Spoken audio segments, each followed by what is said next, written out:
एक सभा है भरी हुई, राजगुरु है, पितामह है, राजा है, और एक औरत को, एक रानी को बालों से पकड़कर घसीटा जा रहा है सबके सामने।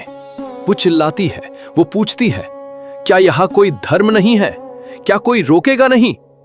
भीष्म चुप है, द्रोणाचार्य चुप है, युधिष्ठिर आंखें नीची किए बैठे हैं, और कृष्ण वहां है ही नहीं, या है? ये सवाल मुझे सालों तक परेशान करता रहे। अगर कृष्ण भगवान है, अगर वे सब जानते हैं, तो वे क्यों नहीं आए पहले? क्यों द्रौपदी को इतना सफर करना पड़ा? आज इस सवाल का जवाब दूंगा, सीधा, बिना किसी एक्सक्यूज के। थोड़ा बैकग्राउंड समझते हैं। युधिष्ठिर में दुर्योधन के साथ चौसर यानी डाइस खेला और हारे। पहले अपना राज्य हारा, फिर अपने भाई, फिर खुद को, और फिर द्रौपदी को।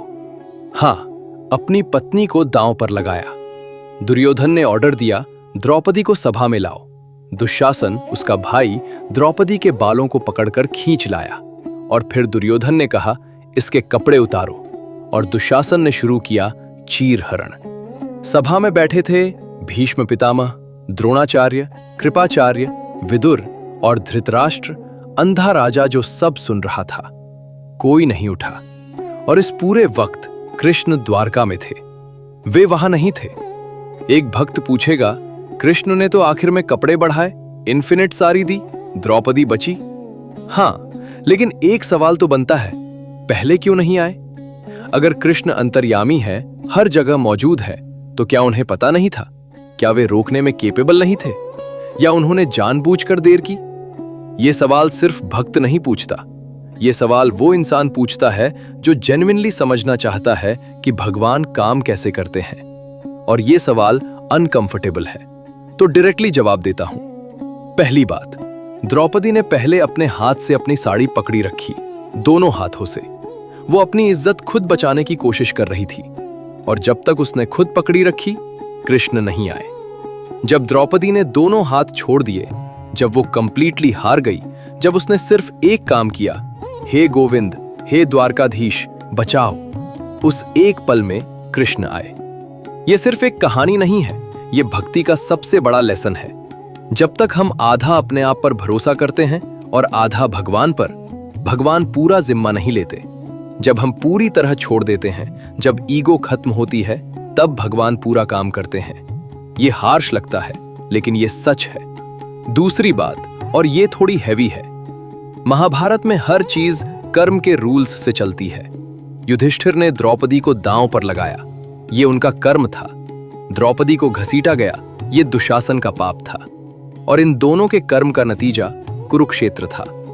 कृष्ण ने अंदर से सिचुएशन को रोकने की जगह पूरी सभ्यता का हिसाब बाद में रखा। वे एक चीरहरण रोकने नहीं आए, वे पूरी सिविलाइजेशन का धर्म बदलने आए। एक पेड़ की एक शाखा को तोड़ दो, पेड़ बचता है। जड़ को ही काट दो, नया पेड़ उगा लो। चीरहरण वो मोमेंट था जब पांडवों को और द्रौपदी को पूरी दुनिया ने देखा टूटते हुए, और उस टूटे हुए इंसान के अंदर से ऐसे वॉरियर्स निकले जो धर्म के लिए सब कुछ छोड़ सकते थे। तीसरी और सबसे इंपॉर्टेंट बात, द्रौपदी ने उस सभा में एक सवाल पूछा जो पूरी महाभारत का टर्निंग पॉइंट बना। वो बोली, पहले मुझे पूछो, क्या एक इंसान जो खुद का मालिक नहीं रहा, वो दूसरे को दांव पर लगा सकता है? यह एक लीगल क्वेश्चन था, फिलॉसफिकल क्वेश्चन था, और कोई जवाब नहीं दे सका। कृष्ण बाद में बोले, द्रौपदी ने उस सभा में जो सवाल उठाया, वो महाभारत का असली धर्म युद्ध था। कुरुक्षेत्र तो बाद में हुआ। द्रौपदी कमजोर नहीं थी, वो अकेली थी, लेकिन कमजोर बिल्कुल नहीं। और कृष्ण ने उसकी इस शक्ति को समझा। इसलिए नहीं आए पहले, इसलिए आए तब जब द्रौपदी की अपनी शक्ति पूरी तरह जागनी जरूरी थी।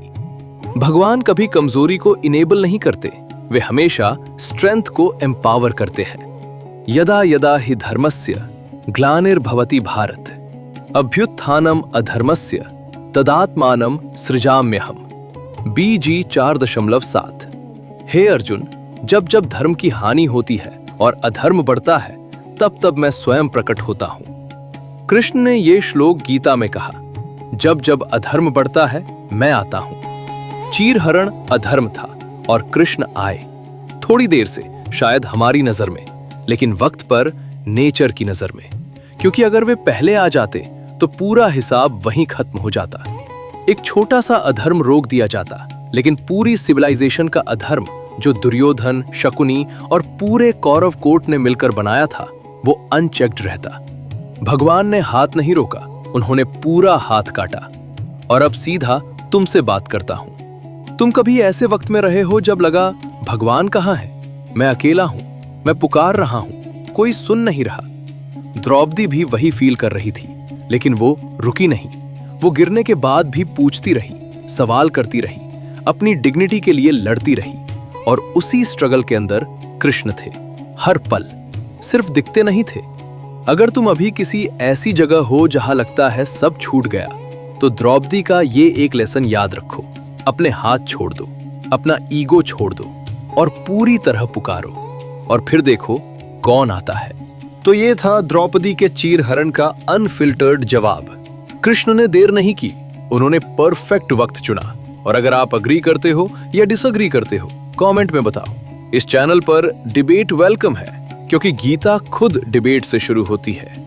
अगली वीडियो में हम बात करेंगे कर्ण के बारे में, महाभारत का सबसे ट्रेजेस्टिक हीरो, वो इंसान जिसे कृष्ण ने खुद कहा तुम सबसे बड़े योद्धा हो, फिर भी उसी कृष्ण के खिलाफ लड़ा। क्यों?